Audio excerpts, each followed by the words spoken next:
Hi friends, ഇന്ന് ഞാൻ video സംസാരിക്കാൻ പോകുന്ന ഗ്യാസ്ട്രോപാരസിസ് ഇൻ ഡയബറ്റിസ്. അതായത് നമ്മുടെ കുടലിൻ്റെ ചലനങ്ങൾ ഡയബറ്റിക് പേഷ്യൻസ് എങ്ങനെയായിരിക്കും എന്നതിനെ പറ്റിയാണ്. ഞാൻ doctor Thomas Joseph, consultant physician and diabetologist, കാർമേഴ്സിൽ പലപ്പോഴും ഡയബറ്റിസ് പേഷ്യൻസ് ചില ഗുളികൾ അല്ലെങ്കിൽ ചില ഫുഡൊക്കെ കഴിച്ച് കഴിയുമ്പോൾ നമുക്കറിയാം വയറിന് അസ്വസ്ഥതകൾ ഉണ്ടാകാറുണ്ട്. അത് അവരെ സംബന്ധിച്ചുള്ളത് കുടലിൻ്റെ ചലനം കുറയുന്ന മൂലം. അപ്പോൾ കാലക്രമേണ തുടക്കാവസ്ഥയിൽ കാണണമെന്നില്ല, കുറേ നാളുടെ ഷുഗർ രോഗമുണ്ട്. അപ്പോൾ നെർവ്സിനെയൊക്കെ ബാധിക്കുന്നുള്ളതുകൊണ്ട് നമ്മുടെ അന്നനാളത്തിലും ആമാശയത്തിലും കുടലിലുമുള്ള നെർവിനെ ബാധിക്കുന്നുണ്ട്. ചലനം ഗ്യാസ്ട്രിക് എംപ്റ്റിങ് ടൈം കൂടും. അതായത് നമ്മൾ ഫുഡ് കഴിച്ച് കഴിഞ്ഞാൽ അവിടെ വയറ് തന്നെ സ്റ്റക്കായിട്ടിരിക്കും, മുന്നോട്ട് നീങ്ങിയ നോർമൽ ഒരു 3 to 4 hours കൊണ്ട് നമ്മുടെ സ്റ്റൊമക്ക് എംപ്റ്റി ചെയ്ത് മാറും, കാലിയാവും. അതുകൊണ്ടാണ് രാവിലെ നമ്മളൊരു 8 മണി 9 മണിക്ക് കഴിച്ച് 12 മണി നമ്മൾ വിശക്കുന്നത്, അല്ലെങ്കിൽ വിശക്കുകയില്ല. അപ്പോൾ എംപ്റ്റിങ് ടൈം കൂടും. അപ്പോൾ നമ്മളതിന് ചെയ്യേണ്ട മെത്തേഡെന്ന് വെച്ച് കഴിഞ്ഞാൽ നമ്മൾ സ്മോൾ ഫ്രീക്വൻറ്റ് മീൽസ് കുറേശ്ശെ പല സമയങ്ങളായിട്ട് കഴിക്കുക. അപ്പോൾ ഷുഗറും കയറിയല്ല ഈ പ്രശ്നം ഒഴിവാക്കാം. അത് കാണുന്ന കണ്ടീഷൻസ് കഴിഞ്ഞാൽ പലപ്പോഴും നമ്മൾ കാണുന്നത് അവർക്ക് ചിലപ്പോൾ താഴത്തെ സ്പിങ്ഡർ, നമ്മൾ അന്നനാടൻ താഴെ ലോവർ ഈസോഫേഗൽ സ്പിങ്ഡർ ചിലപ്പോൾ ലൂസായിരിക്കും. ചിലപ്പോൾ ഹയറ്റസ് ഹെർണിയ കാണും, ചിലപ്പോൾ ആസിഡ് ഫ്ലഷ് കാണും. അപ്പോൾ ആ സ്പിങ്ഡർ ലൂസ് കാരണം അപ്പോൾ ഇവിടുത്തെ ഈസോഫാറ്റിസ്, ഇവിടുത്തെ തൊലിയൊക്കെ പോയിട്ടുണ്ടാകും. ചിലർക്ക് സൗണ്ട് വരെ പോകും, വോക്കൽ കോഡ് വരെ ആസിഡ് റിഫ്ലക്സ് വന്നിട്ട് സൗണ്ട് പോകും. പലപ്പോഴും സൗണ്ട് പോയിട്ട് ഡോക്ടറെ കാണുമ്പോഴേ നമ്മൾ പോയിട്ട് എൻഡോസ്കോപ്പ് ഇട്ട് നോക്കുമ്പോഴായിരിക്കും മനസ്സിലാവുന്ന അവിടുത്തെ തൊലിയെല്ലാം ഭരിക്കുന്നത്. അപ്പോൾ ആസിഡ് റിഫ്ലക്സ് കാരണമാണ്. അപ്പോൾ ലോവർ സ്പിങ്ഡറിൻ്റെ ടോൺ പോയിട്ടുണ്ടാകും. അപ്പോൾ പലപ്പോഴും നമ്മൾ ഒരു എൻഡോസ്കോപ്പി ചെയ്ത് നോക്കണം, താഴത്തെ സ്പിങ്ഡറിൻ്റെ ടോൺ അറിയണം. അല്ലെങ്കിൽ നമ്മൾ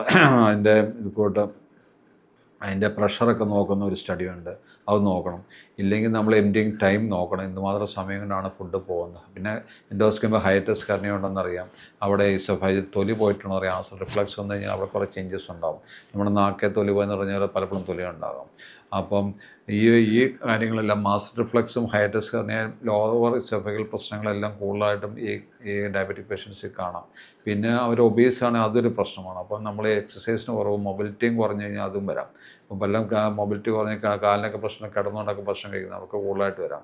അപ്പം ഗ്യാസ്ട്രോപാരസിസ് നമ്മൾ മോട്ടിലിറ്റി ഡ്രഗ്സ് ഉണ്ട്, നമ്മൾ പ്രോട്ടോൺ പമ്പ് ഇൻഹിബിറ്റർ, അസിഡിറ്റിയുടെ ഗുളികൾ കൊടുക്കുക, ഡോമൻഡോണൊക്കെ കൊടുക്കുക, മെറ്റക്ലോപ്രമൈഡൊക്കെ കൊടുക്കാറുണ്ട്. പിന്നെ നമ്മൾ അസിഡിറ്റിയുടെ മരുന്നുകൾ കൊടുക്കാറുണ്ട്, ആൻറ്റിൻ അല്ലെങ്കിൽ പാൻറ്റോപ്രോസോളൊക്കെ കൊടുക്കാറുണ്ട്.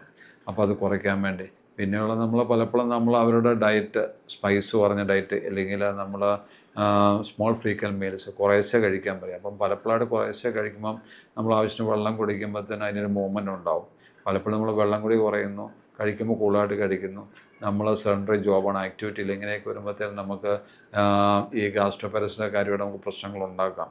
പലപ്പോഴും നമ്മൾ എപ്പോഴും ബ്ലോട്ടിങ്, അല്ലെങ്കിൽ ഡിസ്പെപ്സിയ, അല്ലെങ്കിൽ ഗ്യാസ്, അല്ലെങ്കിൽ ഫ്ലാറ്റുലൻസ്, അല്ലെങ്കിൽ ഇപ്പോൾ നോസിയ, വൊമിറ്റ് ചെയ്യാൻ വരുന്നു, ഇപ്പോൾ നമുക്ക് ഛർദ്ദിക്കാൻ വരുന്നു, അല്ലെങ്കിൽ കഴിക്കാൻ പറ്റുന്നില്ല, വിശപ്പുറവൊക്കെ മിക്കവാറും ഒരു കംപ്ലയിൻറ്റ് പറയാം.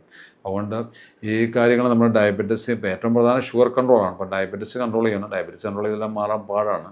പിന്നെ ചില ഡ്രഗ്സുകൾ, മിറ്റ്ഫോമിൽ പറഞ്ഞ ചില ഗുളികൾ കഴിച്ചാലും ഇതേപോലെ കാര്യമായിട്ട് പ്രശ്നം ഉണ്ടാകും. വയറ്റി ഡിസ്പെപ്സിയയും ബ്ലോട്ടിങ്ങും ഇൻഡൈജഷൻ നോസിയൊക്കെ ഉണ്ടാകും. അപ്പോൾ ആ മരുന്ന് മാറ്റും, പ്രശ്നമുള്ള മരുന്ന് മാറ്റണം. ഇൻസുലിനിലേക്ക് മാറുക, അല്ലെങ്കിൽ നമ്മൾ കട്ടി കുറഞ്ഞ ചെറിയ സൈസ് കുറഞ്ഞ ഗുളികളാക്കുക.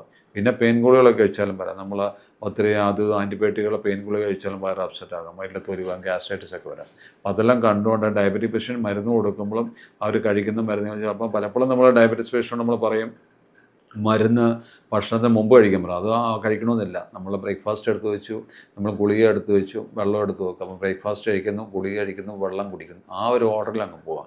ഇമ്മീഡിയറ്റ് കഴിക്കണം, കഴിച്ചാൽ അന്നേരം തന്നെ ഗുളിക കഴിക്കണം. അങ്ങനെയാകുമ്പോൾ നമുക്ക് ഒരിക്കലും ഈ വയറ്റ് പ്രശ്നം വരികയില്ല. അപ്പോൾ സ്മോൾ ഫ്രീക്വൻറ്റ് മീൽസ്, പിന്നെ ഡ്രഗ്സ് കഴിച്ചാൽ അന്നേരം കഴിക്കുന്നു, പിന്നെ ആൻറ്റിമോട്ടറി ഡ്രഗ്സ് കഴിക്കുന്നു, പിന്നെ ചെറിയ എക്സസൈസ്, പിന്നെ ധാരാളം വെള്ളം കുടിക്കുന്നു, സ്പൈസി ഫുഡ്സ് ഒഴിവാക്കുകയാണെങ്കിൽ നമുക്ക് ഈ പ്രശ്നം ഒഴിവാക്കാൻ നമുക്ക് സാധിക്കും. Thank you.